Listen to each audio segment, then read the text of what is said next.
All right, welcome everyone to today's session on the East County Advanced Water Purification Project. For today's session, we're going to talk about practical procurement and planning lessons learned from an owner's perspective on the East County Advanced Water Purification Project.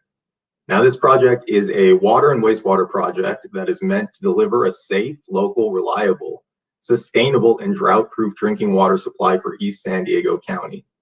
We're going to start today off with an overview of the project that Mark will walk us through, and then dive into a panel discussion, which will cover the project's funding, procurement, and initial implementation.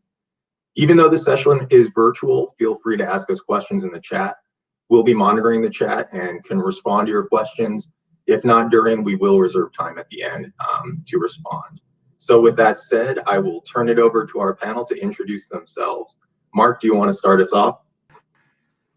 Yeah, good morning, or at least good morning on the West Coast and good afternoon on the East Coast, right? So my name is Mark Nemec. I'm the Director of Engineering at Padre Dam Municipal Water District, and we are the entity that is leading the charge for the East County Advanced Water Purification. All right, I'll jump into it next. Hi, Kyle Swanson, Director of Advanced Water Purification with Padre Dam Municipal Water District. Hi, I'm Karen Jasoy, and I'm the Chief Financial Officer for Padre Dam and also serving as the Treasurer Controller for the East County Advanced Water Purification Project. And I'm Joe Gilman. I am an infrastructure attorney with the law firm of Nossaman. My firm has been supporting this project as outside procurement counsel for a couple of years now. So we've all lived this project. We're all excited to talk about it. Without further delay, I will turn it back to Mark to get things started with an overview of the project. Okay, I think there it is. Yeah, there it is. About StreamYard, but I think we're up and running now. So yeah, thanks, Joe. And again, welcome to all of our virtual guests for being here. Very exciting to be here today to share with you guys some of our insights regarding the procurement and planning lessons learned from the East County Advanced Water Purification Project. The East County Advanced Water Purification Project is a bold and innovative legacy project that will create and provide East San Diego County with a safe, local, reliable, sustainable, and drought-proof drinking water supply using state-of-the-art technology to purify recycled water and diversify East San Diego County's water supply while reducing the region's dependence on imported water. The local economy, livelihood, and well-being depend on having a reliable source of water. And recent drought and imported water supply challenges have highlighted the need to develop a new reliable water supply to safeguard the vitality of East County San Diego's economy and quality of life. Currently, a majority of East County's wastewater flow is discharged to the San Diego Regional Collection System for treatment and disposal into the Pacific Ocean. Additionally, almost all of the drinking water in East County is provided by imported water from Northern California and the Colorado River.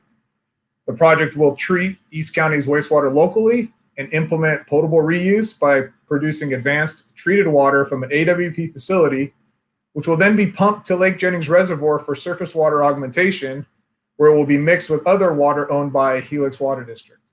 And after surface water augmentation, the water will be sent to Helix's RM Levy Water Treatment Plant for treatment to become potable water to our retail customers. The project's a collaborative effort amongst Padre Dam Municipal Water District, the San Diego County Sanitation District, the City of El Cajon, and Helix Water District. The project is governed by the East County AWP Joint Powers Authority, or JPA, which is composed of the three wastewater agencies, Padre Dam, the county, and El Cajon. The three East County wastewater agencies have an agreement with the JPA for water treatment and disposal. Both Padre Dam and Helix will have a separate agreement with the JPA to purchase the purified water produced by the project.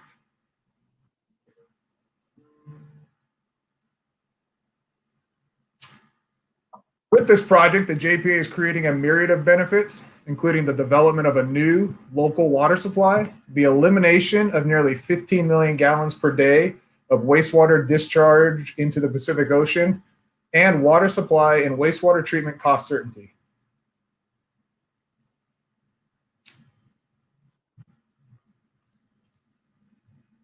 So as I briefly mentioned earlier, the project is governed by the East County AWP JPA. The JPA is a separate public entity. It was formed in November of 2019 for the purposes of planning for, designing, constructing, owning, and operating wastewater treatment and advanced water purification facilities.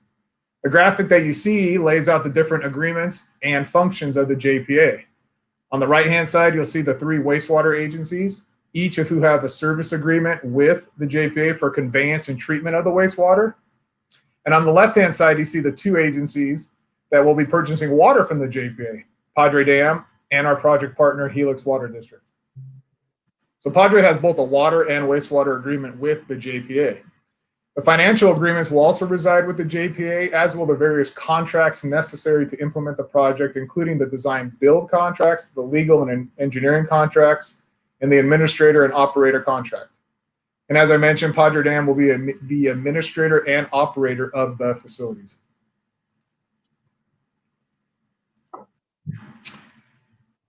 As mentioned earlier, a majority of East County San Diego's wastewater flow is discharged into the San Diego Regional Collection System for treatment and disposed of into the Pacific Ocean. A small portion is currently treated by Padre Dam to produce water for irrigation and the adjacent Santee Lakes. Following the implementation of the East County Advanced Water Purification Project, up to 30% of East San Diego County's water supply will be created locally.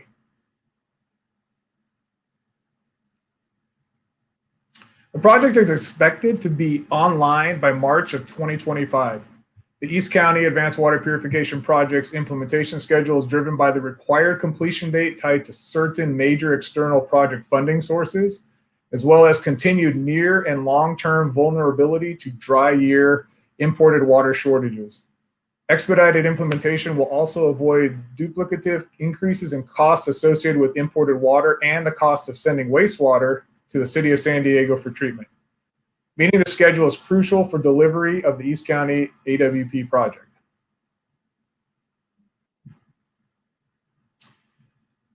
The project is being delivered through 4 progressive design build packages. Package 1 includes the water recycling facility, advanced water purification facility, visitor center, the product water pump station, and solids handling facilities. Package 2 includes the advanced water purification pipeline, the dechlorination facility, and Lake Jennings Reservoir Inlet. Package 3 includes the wastewater conveyance facilities, including our influent pump station, the East Mission Gorge pump station, a new force main from the East Mission Gorge pump station to the new facility, and a residuals bypass system.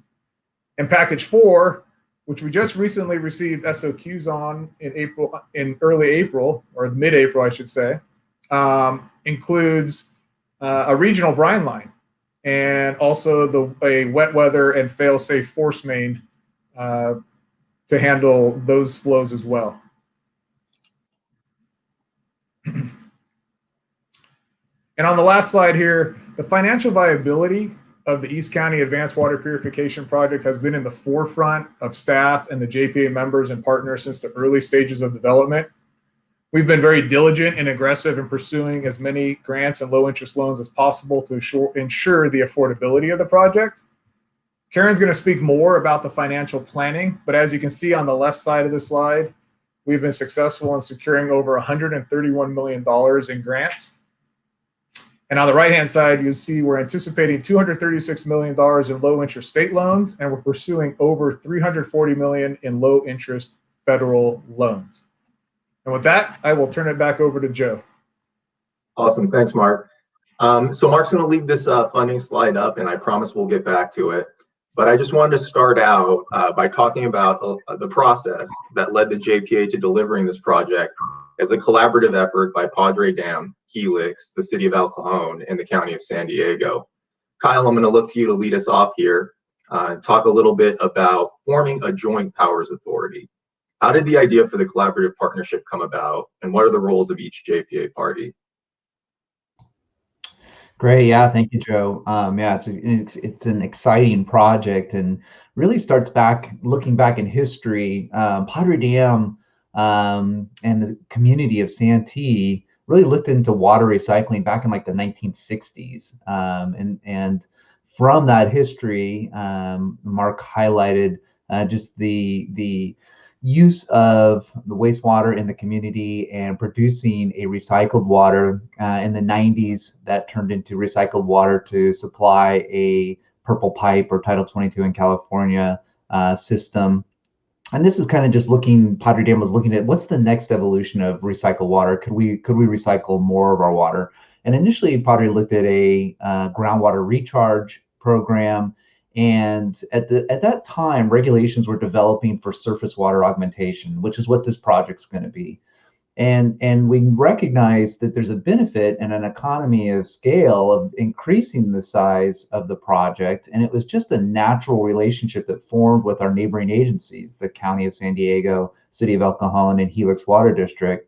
And further just grew into, great, let's see if we expand the scope, if we look at surface water augmentation, what's the available resources on the wastewater side, and how much of this purified product water could we generate? So looking into that, it became apparent that, yeah, we could grow the scale of this project from what Padre was initially thinking of, this groundwater recharge, into this surface water augmentation project, and produce, as Mark noted, the 11.5 million gallons per day of this purified product water, this new resource in the community. So worked with those partners and established this Joint Powers Authority in November of 2019. And really just continued to develop and advance this concept to the point where we are now, and really advancing the project and really into implementation, into the design phase. So I think it's been a story of success of different public entities coming together to form this JPA, to form these partnerships, to execute these service agreements and contracts that will provide a long-standing benefit to the community in East County, and providing meeting 30% of the water demand in that region. So really, it's a great story, one that's unfolding as we march through every day, Joe. Agreed. Okay, so now we've got this background on Joint Powers Authority. Let's move on to financial planning. Karen, this is your realm of expertise, so I'm going to look to you for this next round of questions. Karen, as the project was developed, how did your team go about projecting its costs? Oh, Karen, you're on mute. A year into the pandemic and I can't get off mute. So as Kyle mentioned, this was a long evolving process. And so it started out with us hiring Kennedy Jenks, who performed a feasibility study and various other planning studies. And what that did is it developed a basis of design report with construction and soft cost estimates for the project. And then they also used their experience and data from other projects and facilities to help develop O&M projections and a staffing plan. Then internally, we developed estimates for additional budget line items like administrative costs and other soft costs like legal and financing, engineering, environmental costs. And from that, we developed a plan of finance. And we also tried to figure out where we would get the money from. And it's a multi-pronged approach, as Mark mentioned. So we had to estimate what our sources of funds would be. We needed to project what the interest rates might be. Also take into account debt service coverage ratios that you need to have, and reserve funds. And then what we did is we hired a firm called Clean Energy Capital, and they developed a comprehensive financial model, which was extremely important for decision making. And we did this at the very beginning of the project. And what we did is we put all the data that we had in it, and we made our initial go, no-go decision. One of the things that this project did is we were comparing ourselves to the alternative.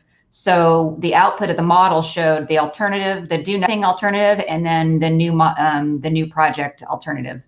And then we have off-ramps throughout the model or throughout the program. As new information comes available, we update the model, and then at the off-ramps, we show the people that are involved what the cost estimates are. Okay. So you've got your financial model in hand, you've got your cost projected, your decision-making process set out. I suppose the other half here of this discussion is figuring out how you're going to pay for those costs.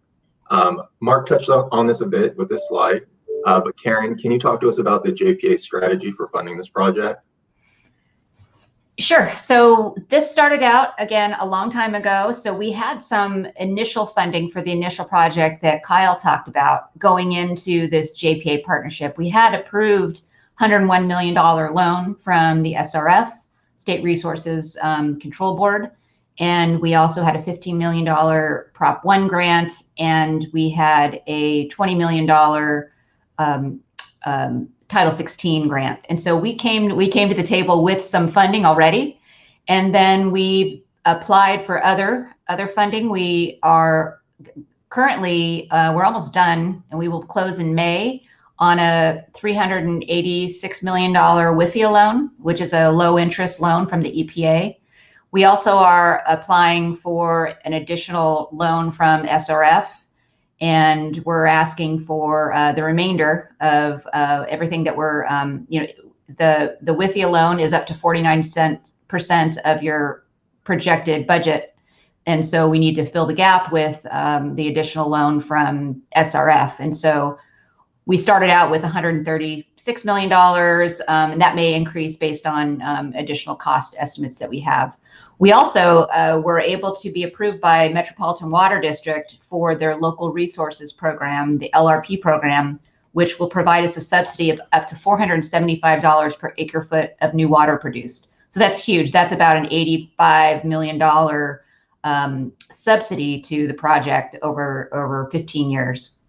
And then we're just constantly looking for more funding. You know, we have right now our owner's advisor, Corollo, they keep us updated with any new opportunities out there. We're in the process, actually tomorrow, we're filing another application for the WIN grant that could be up to $20 million. So you just keep your eyes out for anything that's, that's out there.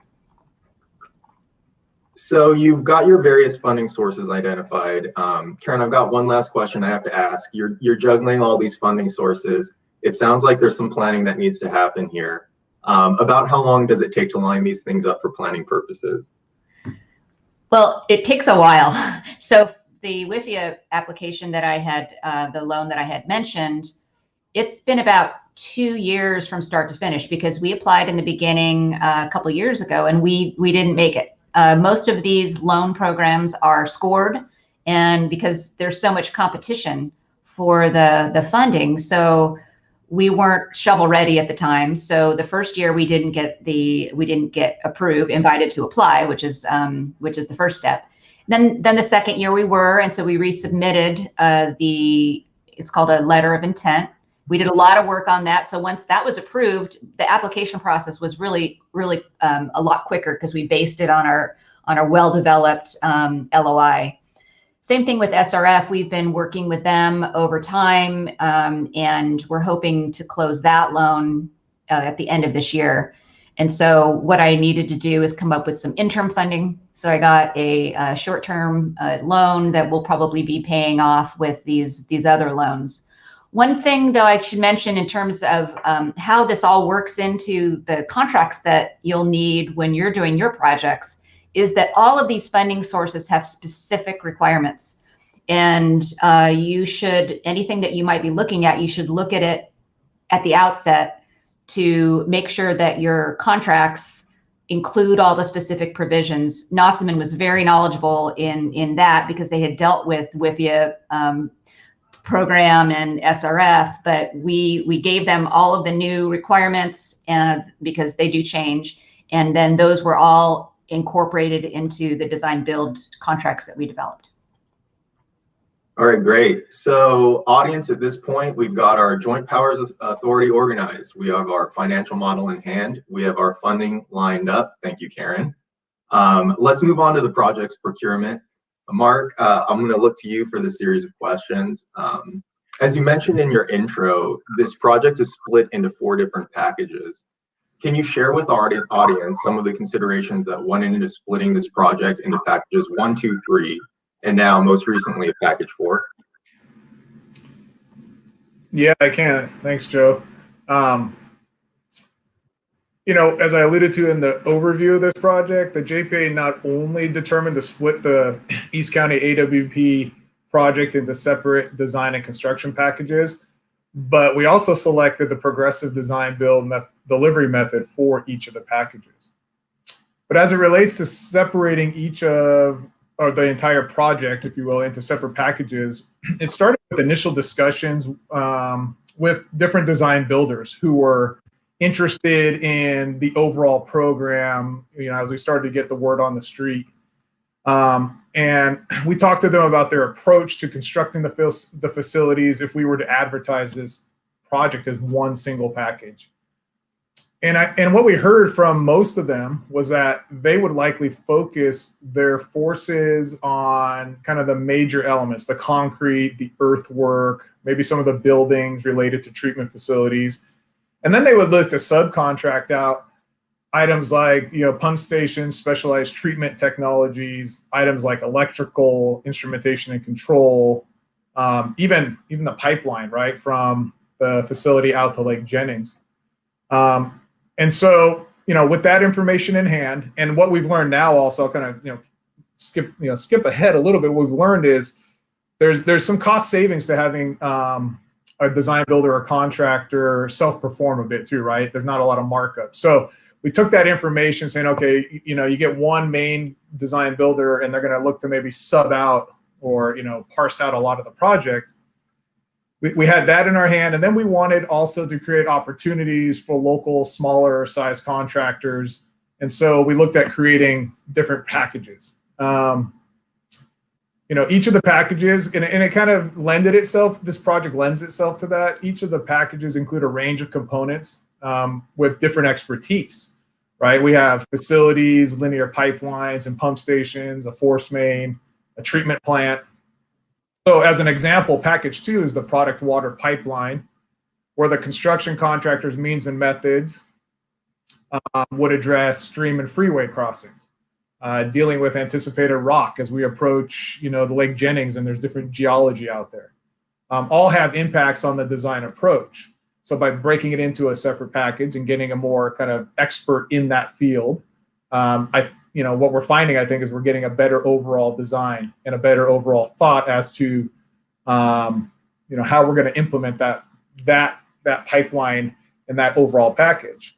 So the project benefits from the contractor and the engineer's close work relationship and their collaboration provided in that progressive design build delivery method.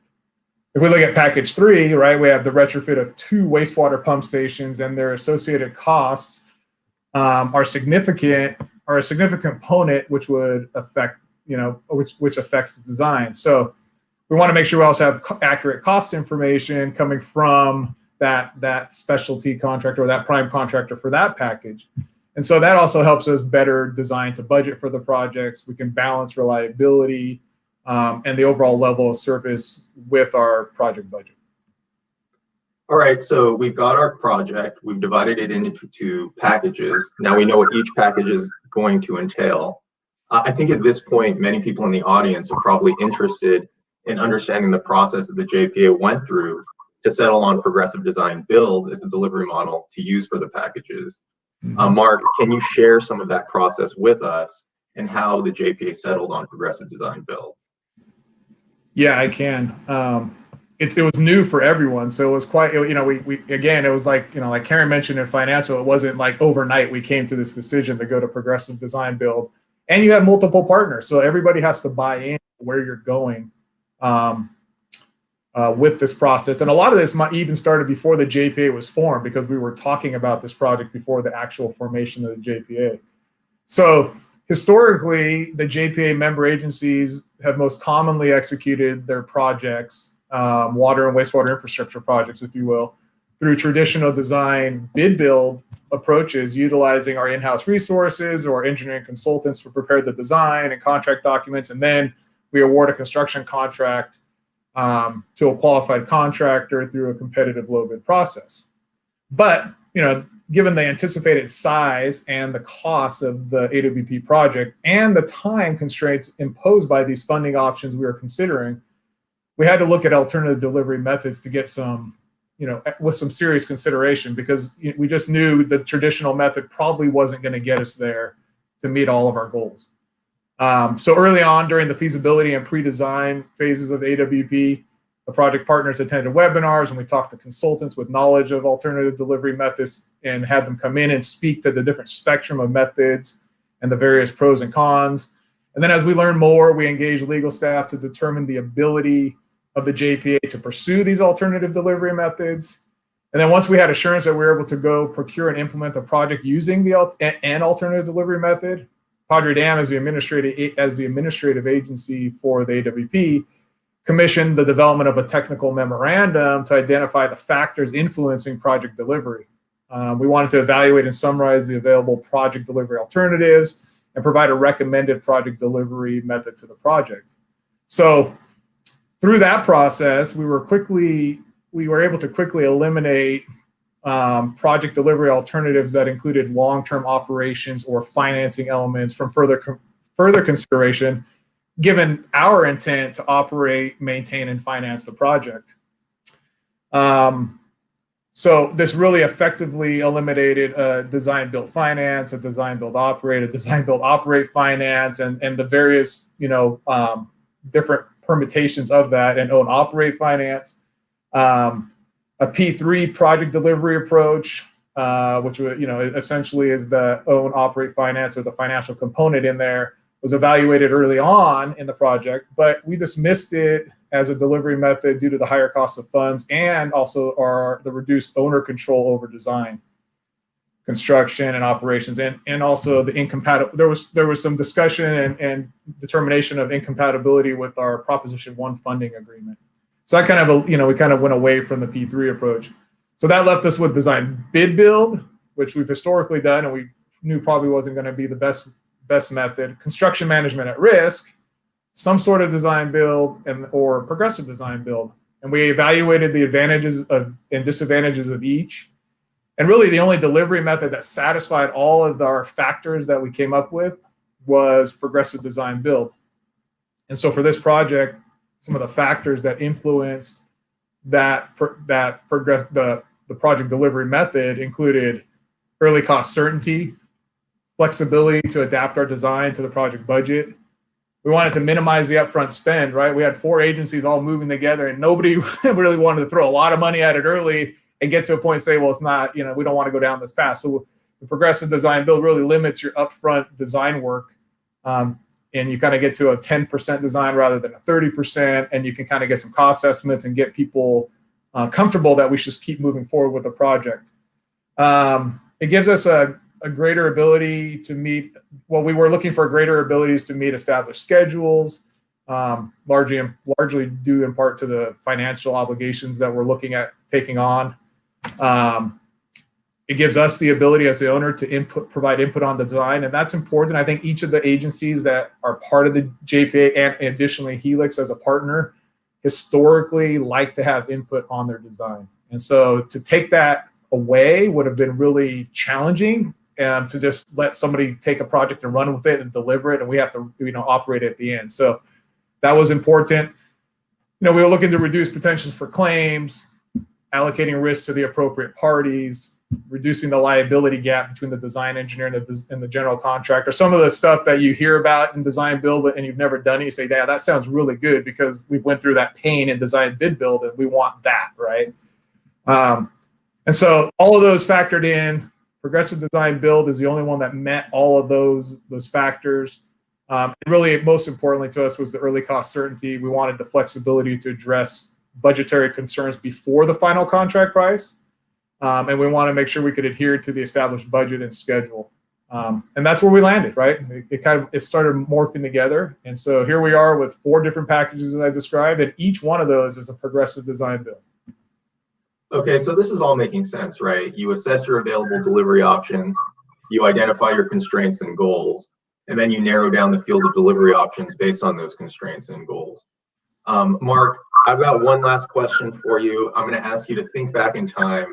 At this point, you've been through progressive design build multiple times, but looking back before package 1, how did you and your team learn how to execute a progressive design build project for the first time? not without bumps in the road, because it's new, right? And it's something that we all had to, learn. And you'll hear hints of this as we go through the rest of the questions with Kyle and Karen and wrap up. But we have the JPA as an organization, Padre Dam as an organization. We're very willing to try new things. We're really willing to learn and become educated. So it kind of overall it fit. But not to your question specifically, Joe, I think I'll start by saying if you've never delivered a project using an alternative or collaborative delivery method, then you need to first examine and determine if your organization is ready for that change, right? And that's what I was kind of getting at. There's a change here, right? If you're going to evolve from, in our case, a design bid build mentality, that could cause some disruption in the organization because the design build or this collaborative method is different and requires different skill sets. So, and we've heard stories where there's some agencies that go through it and some of the people that are on the team get drugged through it and they just don't want to change their mentality, their mindset. And you have to because it's more collaborative. So if you want to be an organization that's fully involved in every aspect of the project and you want full control, well, design build may not be the right method or some alternative delivery may not be. Or maybe you say, well, maybe we gravitate to a progressive design build where we have a little bit more input in, say, or more so than the other alternative deliveries. And then once you get to that acceptance that change is required and you're willing to buy in, then managing those expectations and providing the staff with the necessary training and resources, and that's important as well, so go get educated and learn, is crucial for the success of the overall implementation. And so specifically for our team, learning how to execute a progressive design build project included going to DBIA conferences, right? We drank from the fire hose, took in as much information as we could. We attended the classes, we read the DB handbook. We participated at the owners forum at the DB conferences to talk to other owners to see what their experiences were. I mentioned earlier, we hosted presentations, we brought consultants in, we brought legal firms in to hear about all the different spectrum and the pros and cons. One of the big, I think, big takeaways for all of us on this call today was we went and visited other agencies that were doing projects with progressive design build or some sort of design build, and those are really invaluable. We took a trip early on up to the Bay Area and visited the Silicon Valley Rescue Project. And sat down with their staff and their owner's advisor, and we just learned a lot about what we were getting ourselves into, and that really opens your eyes. Like, is this something we want to go? Is this something we're really interested in? Right. So talking to other people, and then building the right team to educate and navigate the process, steering us clear of the pitfalls. So you want to make sure you have the right consultant. Karen mentioned we have an owner's advisor on board. Prior to the owner's advisor, we had a consultant on board that was also knowledgeable in design build. And in this case, we have Nossaman on board as a specialty legal counsel, kind of steering us all clear of all the legal pitfalls. So all that comes together. And once your staff gets involved and they start to see some of the benefits through some of the meetings and collaboration, that buy-in comes pretty quickly. So definitely got to be willing, and you want to get educated and provide resources for the trainings as necessary. Right, thanks, Mark. So I've got another series of questions here for Kyle. I see him, he's ready to go. So throughout the presentation, we've kind of heard about, these different agencies that we have involved, different contractor teams that we have involved. This project has multiple JPA stakeholders. It has 4 packages, has 3 design build teams currently under contract. You've got another one on the way. Kyle, I'm wondering what coordination protocols have been implemented to keep everyone on the same page, and how have those protocols been playing out for you? Yeah, great question, Joe. I think one of the early standing foundational points that the JPA made is that we wanted to be collaborative, and part of that collaborative, as you highlighted, Joe, is these multiple stakeholders, right? Multiple public agencies that make up the JPA. You've got partners in this program, and you've got multiple packages, right? We're at package number 4. Maybe it goes even higher, right, as we continue to work through this project. But it was so important to be collaborative, and part of that collaboration was in an interest of being transparent, sharing, with our partners, but also with the design builders that we're partnering with.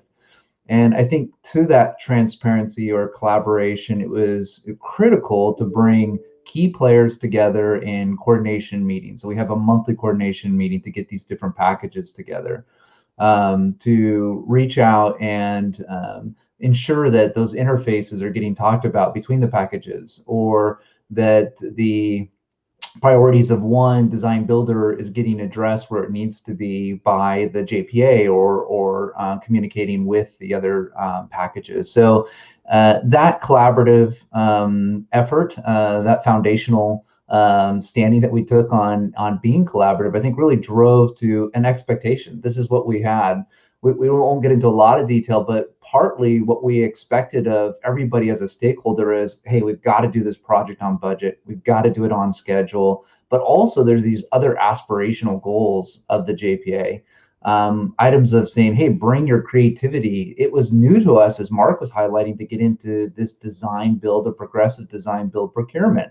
And the advantage was, okay, how do we work and interface with the design builder and work with the JPA members, and to be creative, to be innovative, to be collaborative, right? There was all these other goals, these aspirational goals that we set. And to date, it has been really successful. I think we came in with that foundation. This is what the expectation is. We brought that through the process of going through request for qualifications and our RFP process, to say, yeah, we want to walk our talk, right? We want to show that, yeah, we want to be collaborative. We want to be working together and coordinating well. So, interest of full disclosure here, I love this project. One of the things that I love most about this project, though, is that we've all lived this lockdown for the last year, right? And we've kind of done these packages through lockdown, through COVID. Kyle, I'm wondering, from your perspective, what impact has COVID-19 had on the implementation of this project, and how has the team dealt with those impacts? Yeah, I think that's been a challenge that I think everyone, probably all the attendees, can attest to as well over the last year, is how do you course correct and continue to either advance a project or continue your business operations. And fortunately, we're leveraging technology, right? Like just like this virtual conference, we're able to meet and share ideas, have a conversation about, hey, what are lessons learned? And Mark talked about, going to conferences and the value that we got from talking to other owners who had been, steps or months or years ahead of us in the progressive design build process. It's the same thing, in our case with the adjustment. We, have as a JPA, we've been agile enough to say, okay, let's move more meetings to the virtual sense and keep advancing the project. And so we've had great success in that. I think we've been able to continue to get the project. We're nearing the 30% milestone in design, significant, and the vast majority of this has all been virtual. We've had very few in-person meetings, and so I think it just plays to maybe the point of where we are in history. This will be a monumental year that everybody's been exposed to and going through, and just showcasing maybe the tenacity of the JPA and the design builder partners coming together to say, we want to move this project forward. We want to make it a success. Let's figure out how to best do that and adjust as needed. And virtually, we've been able to keep it going. All right, now just checking, I don't see any questions from the audience. We're nearing the end of the presentation, so if you do have any questions, feel free to enter them into the chat. If not, it's okay, I've got more.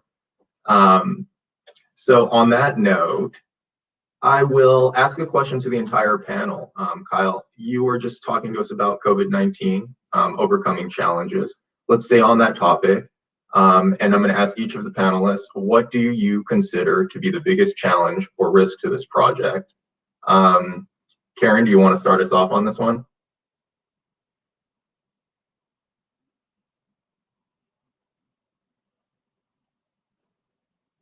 Or maybe I caught her off. Yes, sorry.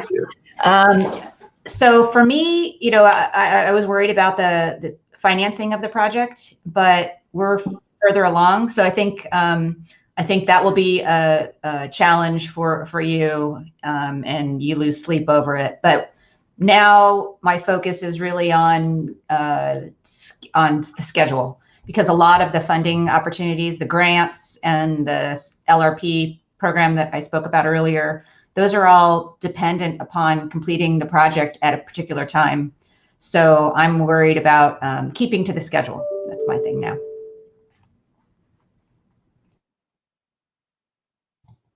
I can jump in, Joe. I think for me, one thing that continues as this is a potable reuse project is public outreach, making sure that we're informing the public about the project, that we're building up these champions for water reuse and highlighting the benefits to the community. So ongoing efforts with that, but I think it's important and something to continue to strive for, which is just the excellence in communication, public outreach, information sharing, and that transparency word comes up again too, just to highlight the benefits of the project and the value that's being added to the East County portion of San Diego through this project.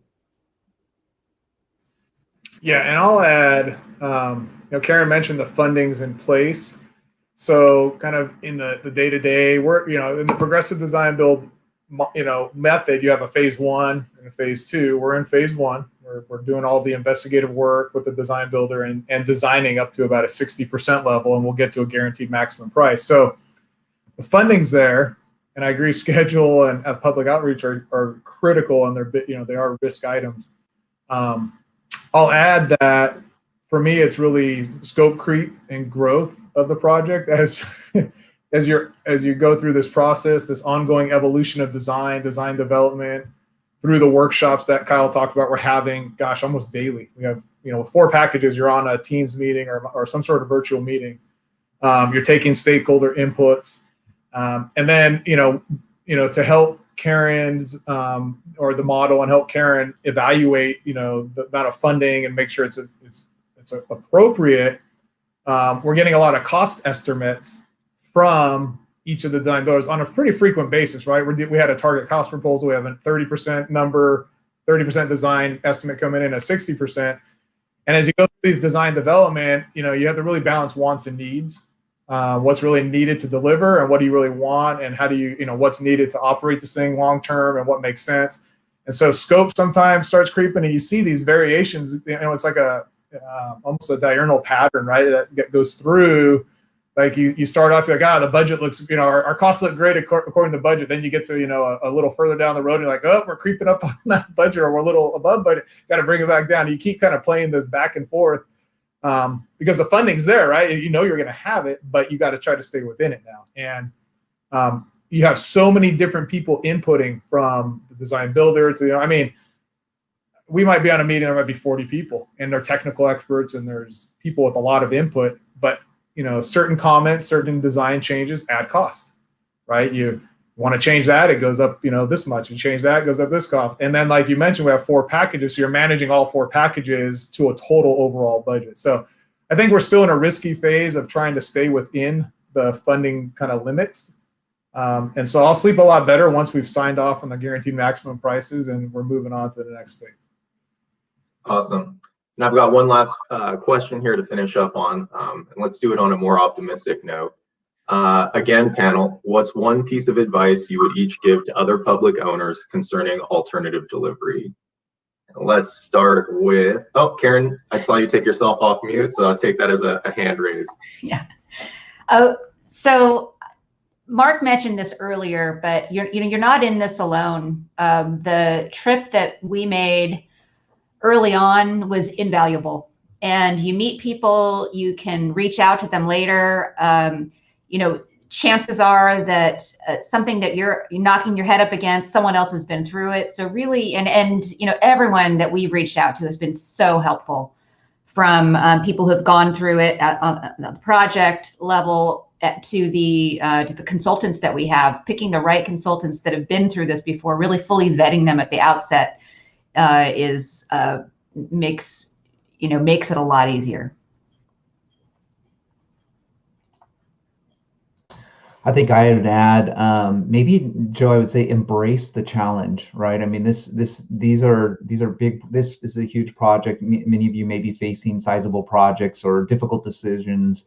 Jumping in, saying, "Gosh, where am I going to be? Looking to the future. How am I going to take this to the next step, or get it through the next day, or overcome this next challenges?" We've had a lot of hurdles on this project that we had to work through, but each time we came together, and as Karen was highlighting, just there's resources out there, and working together in this collaborative. We've talked about the collaboration. We said, okay, we'll figure out a way, and we've managed to keep the project going. So embrace those challenges, and I think at the end of the day, you'll see you're better for them, right? It's made us better in the way that we manage, projects and interact with each other. So I think there's some growing that's gone through it, but it's been rewarding also. Yeah, I'll add, embrace the challenge and stay optimistic, because there are ways around things, right? Sometimes you hear some news and you go, there's no way we're going to get around this one. This is a problem. But that for me ties to building the right team from start to finish. Bring on the right consultants. Have a good mix of, if you're an agency people, consultants. Bring in the smart people who've done it before. Don't try to do this without getting people with. You have to bring people with experience on. They'll guide you. And that starts right at the procurement phase, from the SOQ, which we're going through right now, Joe, as you know, for package number 4, to shortlisting, to going through a proposal phase, to picking the right team. One of the mantras we took coming into this was, we think any team can build and design what we're trying to do. That's great, but who's going to be able to work with us, right? When things don't go well, who can we have those tough conversations with and work through items to get to the finish line? And so, picking the right team, building that right team is individualized for any given organization, but, put a lot of effort into that. Stay optimistic. It's a long journey, right? These are 5 to 7 to 10 year projects. They can wear on you. There's some nights where it's a long night, and have fun. Like Kyle said, embrace the challenge, have fun. That's why we're in this, right? From all the different aspects, have fun with the ride, right? Because at the end of the day, in our case, we're looking to bring in a whole new water supply into East County, San Diego, which is really a legacy, and we're setting the foundation for our future generations. So it's, have fun with the process. Agreed. All right, well, that'll do it for our presentation. I just want to thank the panel for sharing your experiences with us today. Thank the audience for spending this time with us. I hope it was helpful to hear how the panel has been steering the East County Advanced Water Purification Project in real time. Thanks again, and have a great conference.